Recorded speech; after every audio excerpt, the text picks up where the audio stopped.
d'une civilisation une civilisation islamique qui n'a pas une marche sauvage. Bonjour, bienvenue dans Rhinocéros. Aujourd'hui, on va vous parler des sondages d'opinion. Vous avez été nombreux à nous demander de faire un petit point sur les sondages et leur utilisation dans les médias. Apparemment, ça vous saoule les sondages. Bah oui, mais c'est comme ça qu'on peut savoir ce que vous pensez, vous les Français, vous les vrais gens. Oui, mais regarde, il n'y aura jamais de sondage sur est-ce que les Français en ont marre des sondages. Ah oui, alors que, bah oui, mais nous, nos Français à nous, ils en ont marre des sondages, ils avaient envie qu'on fasse une émission dessus. Des sondages, il y en a partout, tout le temps, et il y en a même de plus en plus chaque année. On sonde les Français sur tout et n'importe quoi, pour connaître leurs intentions de vote bien sûr, mais aussi pour savoir ce qu'ils pensent de la dernière polémique, ou pour se faire une idée de l'image qu'ils ont de tel ou tel responsable politique. C'est lié entre autres à l'explosion des chaînes d'infos en continu, il faut bien occuper les éditorialistes, il faut leur donner des trucs à commenter, et les sondages c'est bien, il y en a tout le temps, il y en a tout le temps des nouveaux. Là par exemple, je viens de voir que ça y est, il y a enfin un sondage pour savoir qui les Français veulent voir chanter pour la cérémonie d'ouverture des JO. C'est pas Yana Nakamura, elle n'arrive que 11e, derrière d'immenses artistes comme David Guetta ou Florent Pagny. Bref, un sondage c'est génial parce que c'est une info en soi, tu peux la commenter, ça remplit du vide, ça remplit du temps d'antenne assez facilement, c'est ce que nous expliquait Mathieu Croissando sur le plateau de Public Sénat. C'est un couple infernal quand même, les sondeurs et les médias. Il faut on se met dans l'analyse. On commande des sondages parce qu'on a parfois soit du mal à analyser la situation politique, soit parce que ça va faire le buzz, il faut aussi se parler franchement. Et d'une certaine façon, on pousse en plus au crime parce qu'un sondage qui n'est pas spectaculaire n'intéressera pas les médias. Alors oui et non, parce que moi je peux vous faire un sondage très spectaculaire, je peux vous demander est-ce que les Français pensent que les riches sont trop riches? Ça peut être intéressant. Alors oui, non mais ils demandent jamais ça. Non, en général ils demandent est-ce que vous pensez que les étrangers sont trop étrangers? Voilà, donc de toute façon, c'est eux qui posent les questions, donc vous voyez déjà qu'il y a un premier biais, mais c'est qui eux? C'est quoi les instituts de sondage? Comment ça marche exactement ce machin? Est-ce que les sondages mesurent ou imposent des idées? Par exemple, en ce moment, pour les européennes, on nous dit qu'il y a un raz-de-marée Bardella, qu'il y a une dynamique Glucksmann à gauche. Bon, bah oui, à force de le répéter, à force de le dire, tout le monde en est persuadé, alors qu'on risque quand même d'avoir des surprises le soir du résultat, mais ça, on va y revenir. D'abord, prenons un cas concret. Sur la présidentielle, par exemple, l'élection qui rend tout le monde maboule, le 8 février, Valeurs Actuelles a publié un sondage qui a été énormément commenté. Il donnait Marine Le Pen gagnante en 2027. Grosse info, forcément. Un peu plus de 1000 personnes avaient été interrogées selon la méthode des quotas grâce à un questionnaire auto-administré comme on peut le lire sur le site de l'IFOP. Alors qu'est-ce que ça veut dire tout ça là exactement? Ça veut dire qu'il y a 1000 personnes chez elles qui ont cliqué sur des trucs. Alors des personnes diverses parce qu'il y a cette histoire de quotas, mais elles ont tout un point commun, c'est qu'elles ont cliqué. Pour gagner des trucs, ils ont cliqué, c'est-à-dire que ils sont inscrits à un programme qui fait que de temps en temps on leur demande leur avis sur les voitures électriques, sur les sites de rencontres, ils cliquent, et puis ce jour-là, c'était sur l'élection présidentielle, et pareil, ils ont cliqué, sauf que voilà, eux, ils sont devenus les Français. On fait des campagnes publicitaires sur Internet où on proposait aux gens de répondre à des sondages pour donner leur avis et pour pouvoir cumuler des points et gagner des cadeaux. Donc, tous les mois, nous recrutons des panélistes, on en recrute des centaines de milliers par an pour renouveler le panel et éviter également que des panélistes deviennent trop professionnels. Donc on renouvelle à peu près 20-25% du panel tous les ans. Ensuite, le résultat est publié dans Valeurs Actuelles, par exemple, pour reprendre ce sondage de l'IFOP dont on vous parlait au début. Et la séquence va commencer puisque maintenant, on va pouvoir commenter le sondage. Tout le monde peut commenter un sondage, mais le mieux, c'est toujours d'inviter le sondeur. Alors ça tombe bien, le patron de l'IFOP aime bien aller à la télé, en plus il a souvent un bouquin à vendre, c'est Jérôme Fourquet. Alors lui, vous le connaissez sans doute, Jérôme Fourquet. Il nous est souvent présenté comme le spécialiste de l'opinion, le spécialiste de la France quasiment. Il connaît le pays par cœur, et c'est depuis sa position d'expert absolu qu'il va pouvoir donner son avis en fait. Sincèrement, vous dites Mélenchon vous rappelle Le Pen dans les années 80, Le Pen père. 90, sa situation en marge du système politique, les sorties qu'il a faites avec des allusions dans le vocabulaire utilisé, etc., ça ressemble quand même assez fortement. Et c'est ça aussi qui me fait dire que on a basculé dans une France d'après, c'est-à-dire que les repères d'hier aujourd'hui sont sans dessous. Une France d'après. Après quoi, on ne sait pas. Les repères sont en dessous. En dessous de qui? De pourquoi? C'est incompréhensible ce qu'il nous dit en plus, à Jérôme Fourquet. Je trouve que c'est très confus. Je vois ça dans une copie, je mets 0, moi. Ouais, Fourquet, c'est pas une flèche. Mais ça n'empêche qu'il est écouté religieusement dans les sphères de pouvoir. C'est lui, par exemple, qui a soufflé au président lors d'un repas l'expression de processus de décivilisation. Alors, la décivilisation, c'est un mot de l'extrême droite, utilisé notamment par Renaud Camus, c'est pas rien. Et c'est encore Jérôme Fourquet, la référence des sondeurs, qui le premier a voulu faire l'expérience de la candidature à la présidentielle d'Éric Zemmour. C'est-à-dire qu'il a proposé un sondage au journal Le Point, presque 6 mois avant que le polémiste ne se déclare candidat, afin de tester sa popularité. Bon, vous connaissez la suite, ce sondage va bien marcher, il va être repris dans plein de médias, et puis on va faire d'autres enquêtes, et puis certaines vont aller jusqu'à créditer Éric Zemmour de scores à 2 chiffres, des 17%, 18% même. Parce que des sondages qui provoquent autant de débats, c'est rare, ça va faire parler. C'était le petit frisson de la présidentielle 2022. Quand on avait testé Éric Zemmour, au moment où on commençait à en parler, c'était au début de l'été, dans le cadre des enquêtes qu'on réalisait pour Challenge, on était à 5% des Français qui déclaraient qu'ils avaient l'intention de voter pour Éric Zemmour. Il est monté en puissance, on en a de plus en plus parlé dans les médias, et la dynamique est une dynamique certaine et quasiment jamais vue en fait dans l'histoire des sondages. David, je peux vous dire pourquoi ils ne se foutent pas des sondages, les gens. Vous ne vous rendez pas compte de l'importance de ce sondage. Pourquoi ce sondage, il est très important? Éric Zemmour, il a 17%. Bon, finalement, Zemmour a fait 10% de moins, Mélenchon a fait 10% de plus. Au moins, voilà, on a occupé du temps d'antenne, ça a fait de l'audience, ça a peut-être même vendu des papiers, c'est formidable, tout le monde est content. Mais vous le savez, les sondages se plantent souvent, très souvent même, et parfois dans les grandes largeurs. Et c'est bien normal. Nos 1000 personnes là qui veulent gagner des cadeaux en cliquant, bon déjà eux ils sont pas hyper fiables, mais bon, ils vont produire des données brutes que les sondeurs vont redresser. Et alors là, les sondeurs ils font bien comme ils veulent, et leurs méthodes sont d'ailleurs plutôt opaques. Par exemple, avant, les gens, quand ils étaient sondés, c'était au téléphone et ils avaient parfois un peu honte de dire qu'ils allaient voter Le Pen. Ou alors, je sais pas, ils voulaient nous faire la surprise, mais il arrivait souvent que, ils le disent pas vraiment aux sondeurs. Donc là, il fallait redresser, il fallait partir du principe que les données brutes qu'on avait, elles étaient pas hyper fiables. Vous imaginez du coup comment ça se passait au téléphone? Donc t'étais là, t'appelais, tu disais « Oui, bonjour monsieur, excusez-moi, alors vous allez voter pour qui ?» Oui, allô, bonjour, oui, je vais voter Le Pen car je suis très raciste et j'assume complètement. Dimanche, je serai raciste dans l'urne, madame. Très bien, c'est noté, merci. Ça demande un courage quand même d'assumer. Ouais. Bon, aujourd'hui, ça se passe plus comme ça. Maintenant, tu cliques juste. Donc, il suffit que ce jour-là, tu sois un peu en colère, t'as vu Macron à la télé, etc. Tu cliques Le Pen, et en fait, ça se trouve, le jour de l'élection, tu vas même pas y aller. C'est un peu ce qui est arrivé aux dernières régionales, je sais pas si vous vous souvenez, mais on nous prédisait des régions entières qui allaient passer aux mains du RN. Résultat, il y en a eu 0. Les sondeurs avaient un peu surévalué la motivation des électeurs d'extrême droite. Mais le plantage le plus spectaculaire des sondeurs, bien sûr, c'est 2002. Regardez. Au premier tour, Jacques Chirac arriverait en tête, 24%. Lionel Jospin, 22% plus 1 également. En troisième position, Arlette Laguillet, 10% devant Jean-Marie Le Pen et Jean-Pierre Chevènement. Au deuxième tour, égalité parfaite pour la deuxième quinzaine consécutive, 50-50 entre Jacques Chirac et Lionel Jospin. En tête, Jacques Chirac, 20% des voix. Énorme surprise, Jean-Marie Le Pen semble devoir être le second avec 17%. Bon voilà, c'est pas fiable les sondages, c'est pas sérieux. Mais bon, il y a des chiffres, des pourcentages, des camemberts, donc ça impressionne le public, ça fait scientifique, et ça impressionne les journalistes. Je pense qu'il y a un abus de science. C'est un usage illégal, de la science sociale. Bon. Et comme on parle d'usage illégal de la médecine. Bon. Et à ce titre, je souhaiterais beaucoup que des institutions efficaces, de contrôle efficace soient mises en place, et qu'en tout cas, et c'est le sens de mon intervention, le soupçon se généralise à l'égard des sondages, que les hommes politiques, les journalistes, etc., regardent de manière soupçonneuse, c'est-à-dire avec vigilance, comme le font les chercheurs, les sondages.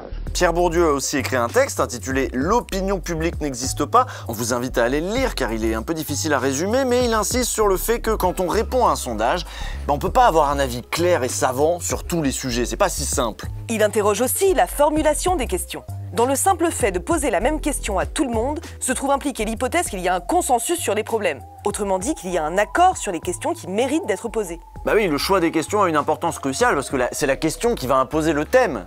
Assistanat, insécurité, immigration. Vous voyez que c'est d'ailleurs un peu toujours les mêmes thèmes qui reviennent. Et puis, même quand c'est le bon thème, la façon de poser la question peut tout changer. Prenons un exemple. Lors des grèves contre la réforme des retraites, CNews a présenté les résultats d'un sondage sur l'action des syndicats. À la question « Approuvez-vous les syndicats qui appellent à bloquer le pays ?», une majorité, 58% des Français répondent non et se préparent déjà à des semaines difficiles. C'est toujours les mêmes de toute façon qui se plaignent, mais c'est souvent les moins concernés. Donc Déjà, on pourrait reformuler la question. Approuvez-vous le blocage du pays? Ça pourrait être soutenez-vous le mouvement social? Faut-il utiliser son droit de grève? Et puis même avec cette formulation et ce mot difficile de blocage, il y a quand même 41% des Français qui approuvent, enfin des Français. Quand on zoome un peu, on voit que c'est encore 1000 personnes qui ont été interrogées, pas plus, hein, toujours des gens qui cliquent. Vous voyez que la formulation de la question, c'est important. Tout est là-dedans, vous l'avez compris. Quelle question on pose? Comment on la pose? Quelle réponse on propose? Allez, il y a une question qui marche très bien, par exemple, c'est « Est-ce que vous trouvez qu'il y a trop d'immigrés ?» Ah, ça, c'est une question originale. Un Français sur deux estime qu'il y a trop d'immigrés en France. 56% qu'il y en a trop, 40% qu'il y en a juste ce qu'il faut, 4% qu'il n'y en a pas assez. Rien que là, dans les réponses proposées, c'est trop con, par exemple, de répondre non, il y a ce qu'il faut d'immigrés. Pourquoi? Vu de nez, tu trouves que oh non, là on est bien niveau immigré, il en faudrait pas plus, mais là on est bien, on a ce qu'il faut. Bah oui, mais il faut que les gens y répondent, il faut qu'ils répondent au sondage. Il n'y a pas de case, qu'est-ce que c'est que cette question de merde? C'est bien dommage. Le problème, c'est que lorsqu'on demande à ces mêmes sondés quelle est la part des immigrés dans la population, eh bien, soit ils ne savent pas, soit ils se trompent. C'est bien ce que dit Bourdieu. On demande à des personnes de s'exprimer à voix égale sur un sujet que la plupart ne connaissent pas. Alors ouais, ça va répondre au pif. Parfois, on va répondre ce qu'on imagine qu'on attend de nous. Parfois, on va répéter comme ses parents. Et puis parfois, on répète ce qu'on a entendu à la télé. T'entends des trucs à la télé, tu répètes ça au sondeur, le sondeur il dit que tu penses comme à la télé, il le dit à la télé, puis toi après t'entends ça et puis tu vas le répéter. Vous voyez? Et en fait du coup l'idée reçue de base est validée par tout ce processus puisque tout le monde est d'accord sur cette idée reçue. Et là où les sondages deviennent très dangereux, c'est qu'ils inspirent les politiques. Les politiques commandent des sondages, lisent des sondages, ils pensent que c'est indispensable pour comprendre les Français, donc eux, ils y croient à fond. Alors que bon, ces sondages là, les 1000 personnes qui cliquent là, est-ce que vraiment c'est le meilleur moyen de comprendre le pays? Vraiment? Y a pas mieux? Bah oui, restons sur l'exemple de l'immigration. Qu'il y ait du racisme en France, c'est indéniable. Mais on nous martèle tous les jours que les Français rejettent en masse l'immigration, alors que c'est pas tout à fait vrai. Voilà ce que publiait l'Observatoire des inégalités en septembre 2023. En France, 45% de la population estime qu'il y a trop d'immigrés, selon une enquête Kantar de décembre 2022. L'affaire semble entendue, l'opinion rejette les immigrés. Ce chiffre médiatisé à outrance est un élément d'explication de la xénophobie ambiante d'une partie du personnel politique, notamment l'alignement du discours du parti Les Républicains sur celui du Rassemblement national. C'est aussi en partie pour cela que le gouvernement propose une énième loi sur l'immigration. Ainsi, en même temps, plus de 60% des Français trouvent que l'immigration est une source d'enrichissement culturel, selon les enquêtes de la Commission nationale consultative des droits de l'homme. Vous voyez, et on n'en entend pas trop parler de ces 60% en général. Et puis en plus, un autre point, c'est que commander un sondage, ça coûte des sous. Ça veut dire que plus tu as de sous, plus tu peux commander de sondages et donc piloter un petit peu l'opinion publique. Vous noterez que les médias de gauche le font très peu. Bah ouais, ils ont pas de thunes. D'ailleurs, à Mediapart, par exemple, ils ont décidé de ne jamais commander de sondages, et même de ne jamais les commenter. Et puis pendant ce temps, la presse privée, elle se gêne pas, elle bombarde, et c'est comme ça qu'elle arrive aussi à imposer ses thèmes, ses cadrages. Et à la fin, on a l'impression que tous les Français sont devenus des méga fachos, alors qu'au final, on retrouve pas dans les urnes des résultats aussi tranchés. Et d'ailleurs, même les journalistes, en fait, s'intoxiquent avec ça. Et ils travaillent à partir de ça. Bah oui, pour eux, tous les matins, il y a des sondages, et c'est comme ça qu'ils vont comprendre le pays. Si on lit les taux de popularité, d'abord les sondages de popularité, c'est Marine Le Pen n'a jamais été aussi haut, et alors Jordan Bardella fait une poussée incroyable. Et alors dans les sondages, à la fois pour les européennes dans 6 mois et pour 2027, ils n'ont jamais été aussi hauts, à plus de 30%. Et là, je n'ajoute pas, je n'additionne même pas les voix de Reconquête ou de Nicolas Dupont-Aignan, parce que là, on a des chiffres d'un bloc de droite dure. Je sais que vous n'aimez pas le terme d'extrême droite, Jérôme Sainte-Marie, mais enfin, de droite dure ou d'extrême droite, qui est à plus de 40%. Lors de cette matinale de France Inter, Léa Salamé recevait 2 petites vedettes des instituts de sondage, Jérôme Sainte-Marie, sondeur d'opinion, et aujourd'hui formateur des cadres du Rassemblement national, et Brice Teinturier, directeur de l'institut de sondage Ipsos.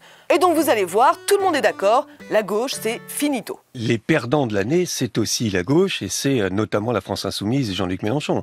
Son impopularité est grandissante, il est désapprouvé par une majorité de Français, il culmine aujourd'hui à 74% de jugements négatifs, là où Marine Le Pen, ça fera plaisir à Jérôme Sainte-Marie, n'est qu'à 56%.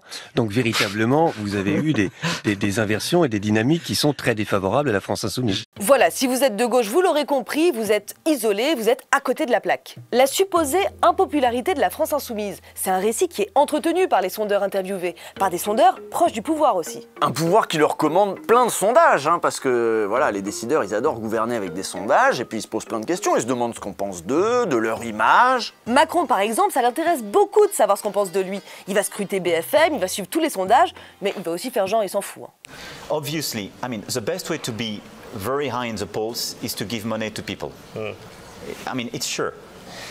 It's not what I propose to my people, it's not my perspective. I have to reform my country in depth. On ne va pas parler des sondages commandés par l'Élysée parce que sinon vous allez vous arracher les cheveux quand vous verrez le pognon de dingue qui est investi pour savoir ce que vous pensez de la dernière tenue de Brigitte Macron.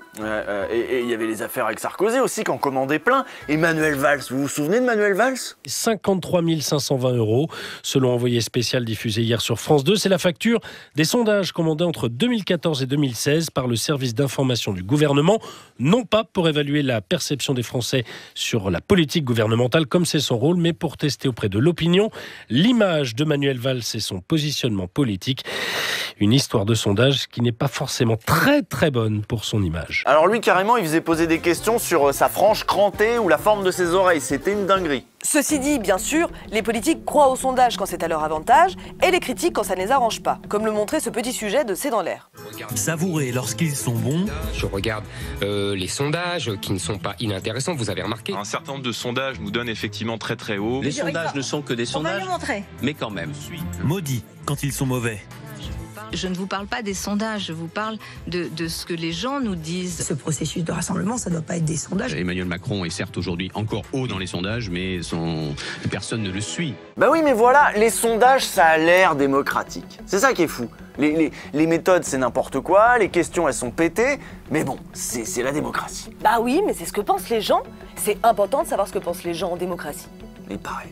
Et il y a toute une culture autour du sondage. Voilà, c'est bien de faire des sondages, y compris pendant les émissions, sur Twitter, balancer les résultats en direct. Voilà, il y a une culture du sondage, du grand n'importe quoi sondagier. Les émissions comme TPMP ou les grandes gueules en font en permanence, par exemple. Même sur le service public, on peut voir ce genre de truc en pleine interview d'un politique. Est-ce que Monsieur Machin vous a convaincu ce soir ? Ça a l'air démocratique, mais au fond, c'est quand même pas mal une histoire de pognon. En fait, il y a toute une industrie qui a su se rendre indispensable, incontournable. Pour ces instituts de sondage, mesurer l'opinion publique des Français, c'est juste une partie de leur activité. C'est une partie qui leur donne du prestige, de la visibilité. Mais sinon, leur vrai business à eux, c'est les études marketing. Et c'est de là que viennent le gros de leurs profits. Ipsos, c'est le numéro 3 mondial des instituts d'opinion. C'est un peu plus de 2 milliards d'euros de chiffre d'affaires l'an dernier, 18 000 salariés dans 90 pays. Alors, on va préciser d'emblée que les sondages électoraux, c'est qu'une petite partie de votre activité. Vos premiers clients sont plutôt les entreprises qui sont soucieuses de mieux connaître leurs clients, les habitudes de consommation. Et ils vont traiter les sondages politiques comme ils traitent leurs études marketing, c'est-à-dire comme un produit. Les médias ou les politiques ne sont que des clients, et donc bien sûr, les entreprises de sondage souhaitent avant tout répondre aux besoins de leurs clients. Selon les instituts, chaque enquête coûterait entre 5 000 et des dizaines de milliers d'euros.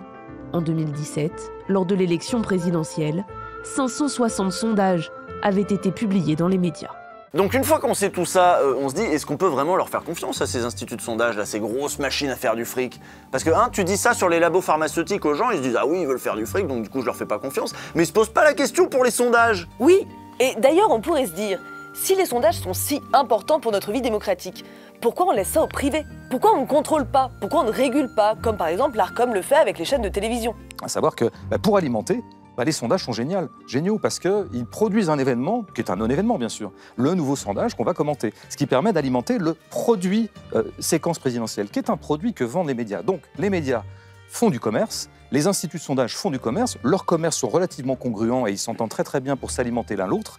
Et vous voudriez, monsieur, qu'on fasse de la pédagogie, mais je veux dire, là, moi, le marxisme consiste en ça, c'est de dire qu'on n'arrête pas les marchands comme ça. Et les marchands ne vont pas nous laisser les arrêter d'ailleurs. C'est pour ça qu'on vous disait au début qu'il n'y aura jamais un sondage qui demandera « est-ce qu'on en a marre des sondages ?» Oui, ou juste sur la fin du capitalisme. On sait qu'il y a quelques études qui montrent que les Français sont particulièrement critiques envers le capitalisme. Mais c'est pas là-dessus qu'on va les sonder toutes les semaines. Les entreprises de sondage sont aux mains de grands financiers comme Vincent Bolloré avec l'Institut CSA. L'ancienne présidente de l'IFOP était Laurence Parisot, qui a aussi été présidente du MEDEF. L'Institut Opinionway appartient à Bernard Arnault. La liste est longue et on peut clairement douter de leur impartialité. Ah oui, tiens, Opinionway. Regardez le genre de questions qu'ils nous posent, Opinionway. Autre chiffre qui fait beaucoup parler dans cette étude, le besoin d'autorité toujours très présent chez de très nombreux Français. Alors attention, 34% aimeraient avoir à la tête du pays un homme fort qui n'a pas à se préoccuper du Parlement ni des élections. Qui n'a pas à se préoccuper du Parlement ni des élections. Et 23% souhaiteraient que l'armée dirige le pays. Franchement, il y aurait un vrai débat à avoir sur les sondages et leurs effets sur la vie politique. Il faudrait peut-être faire une commission parlementaire, changer quelques règles par-ci par-là, commencer à vraiment réguler, par exemple en les interdisant quelques semaines ou quelques mois avant les grands scrutins. Il y a des pistes. Mais du coup, comment on va savoir ce que pensent les Français si on doit se passer des sondages? Mais déjà, est-ce que c'est si intéressant que ça de savoir ce que pensent des Français qui n'avaient pas réfléchi à la question avant? Les Français, ils peuvent penser différemment selon comment on leur pose la question. On l'a vu. Mais surtout, selon ce qu'on leur a dit juste avant de leur poser la question.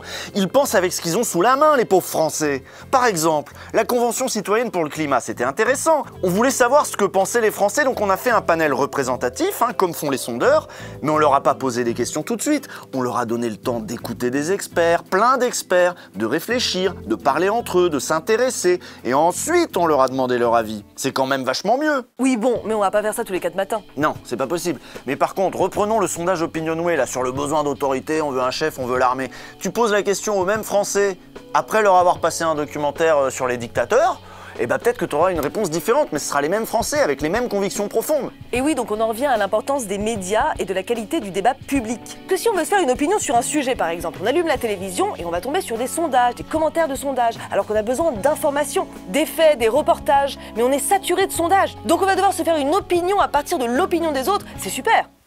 Voilà, on nous avait demandé de faire un point sur les sondages, je pense que c'est fait. Je pense que les Français sont satisfaits de cet épisode sur les sondages. En tout cas, on peut pas le savoir, on va pas faire un sondage. Allez, on se retrouve la semaine prochaine.